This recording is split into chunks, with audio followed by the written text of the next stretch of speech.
যে গরম পড়েছে রে ভাই, গরমে মানুষের জীবন উষ্টাগত হয়ে গেছে। এই গরমকে সহ্য করতে না পেরে মানুষ বাড়ি থেকে যার যে ধরনের ফ্যান আছে সব নিয়ে চলে আসছে ঠিক করার জন্য।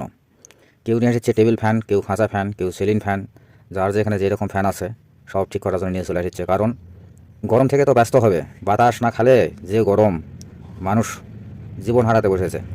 মনে হচ্ছে রোদে বাড়ালে মাথার মগজ সিদ্ধ হয়ে যাচ্ছে। এই ফ্যানটির সমস্যা ছিল সুইচ এবং ব্যাটারির, দুটা ব্যাটারির সমস্যা। তাই নতুন দুটা ব্যাটারি সেট করে দিলাম এবং সুইচ পরিবর্তন করে দিলাম।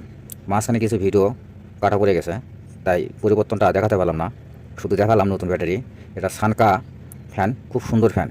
এই ফ্যানের বাতাস যদিও গরম হোক তবুও মোটামুটি ঠান্ডা, মনোরম। তাই গরমের সময় বেশি বেশি করে শরবত খান।